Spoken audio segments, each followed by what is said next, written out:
साधु संत समाज चुनाव से एन पहले सरकार की मुश्किलें बढ़ाने जा रहा है। ग्वालियर में एक पत्रकार वार्ता के दौरान कंप्यूटर बाबा ने पत्रकारों को संबोधित करते हुए कहा कि हम लोकतंत्र बचाओ यात्रा के माध्यम से उपचुनाव वाले 24 जिलों में जाकर जनता से सीधे संवाद करेंगे और उन्हें कहेंगे कि इन सभी गद्दारों को वोट ना दें। कंप्यूटर बाबा ने कहा कि जिन नेताओं को आपने विधानसभा में जनता की परेशानी और दुख दर्द सुनने को भेजा था, उनके हित के काम करने थे, वे करोड़ों रुपए में बिक गए और जनता के साथ धोखा किया। अगर इनको फिर से इन बिकाऊ नेताओं को अपना वोट दिया तो फिर से ये नेता जनता के साथ फतेह करेंगे। कंप्यूटर बाबा ने कहा कि 24 सीटों पर हम लोकतंत्र बचाओ यात्रा के माध्यम से यात्रा करेंगे और इन बिकने वाले नेताओं की काली करतूत जनता के सामने लाएंगे। कंप्यूटर बाबा ने कहा है कि जिन नेताओं ने जनता की चुनी सरकार गिरा दी, वे किसी के सगे नहीं हो सकते। इनके दागी चेहरे सबके सामने आना आवश्यक है। ग्वालियर से हमारे संवाददाता सलीम खान की खबर। मीडिया के माध्यम से जनता जनार्दन को बताना चाहेंगे कि जो 24 गद्दार जिन्होंने लोकतंत्र की हत्या की है, जनता की चुनी हुई सरकार को गिरा दी।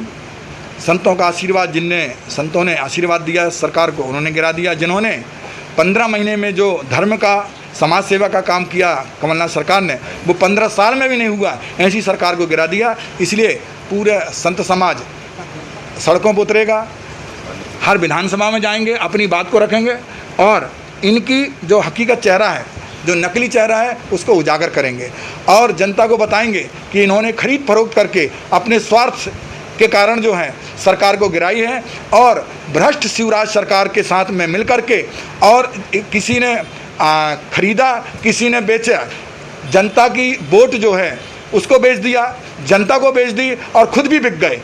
ये भ्रष्ट चेहरा जो है, हम लोग सब संत समाज हजारों की संख्या में हर विधानसभा में जाएंगे, गांव-गांव जाएंगे, चौपाल का कार्यक्रम रखेंगे, मोहल्ले रखेंगे और लोकतंत्र यात्रा करके लोगों से संवाद करेंगे और इनका हकीकत जो चेहरा है, इनको वोट की अपील करेंगे कि इनको वोट न दी जाए। ये गद्दार हैं, आज इतने में बिके हैं, कल और ज़्यादा में बिकेंगे। इसलिए आपकी वोट को अब जो है चुनाव जो है जनता और बीजेपी के बीच में है, कांग्रेस के बीच में नहीं रह गया।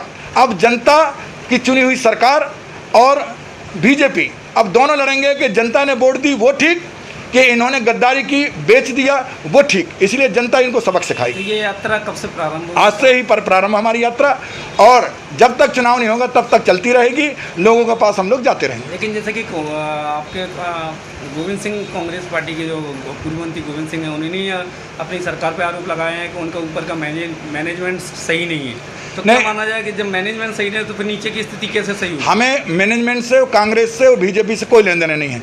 हमें तो जिन्होंने लोकतंत्र की हत्या की है, हम लोगों को उससे मतलब है। जनता जनार्दन के साथ धोखा हुआ, छल हुआ है।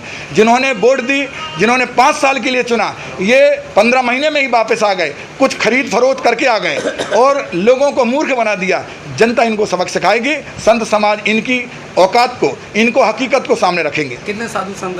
हजारों की संख्या में। अभी तो हम लोग केवल प्रेस कॉन्फ्रेंस कर रहे हैं, हर जिले में, हर 10-12 जिले जहाँ जहाँ चुनाव होना उस जिले में प्रेस कॉन्फ्रेंस करेंगे अभी। और आज से हमारी यात्रा शुरू होगी और लगातार चलती रहेगी जब तक कार्यक्रम हमारा जो चुनाव नहीं हो, तब तक हम चलते रहेंगे। लॉकडाउन का पालन करेंगे, सोशल डिस्टेंसिंग का पालन करेंगे और सभी साधु महात्मा और मीडिया के सामने हम लोग अपने मास्क लगा के भी रखेंगे। क्या इस यात्रा में कितनी गाड़ियों का काफिला आपके साथ? नहीं, हम लोग को तो देखिए, हम लोग ताम झाम से नहीं, क्योंकि महामारी है, उसके लिए हम लोग अपने चुपचाप जाएंगे, दूसरे जिले में जाएंगे, जनता के सामने जाएंगे, अपनी बात रखेंगे। हम लोग कोई रैली के रूप में नहीं, कोई ताम झाम के रूप में नहीं, कोई झंडा डंडा के सामने नहीं। हम तो केवल एक जगह रुक के अपनी बात रखेंगे, फिर चल देंगे गाड़ियों से, घोड़ों से अपने से, और फिर जाके वहाँ दूसरे जिले में बात करेंगे। इसी प्रकार हर विधानसभा में अपनी अपनी बात रखेंगे।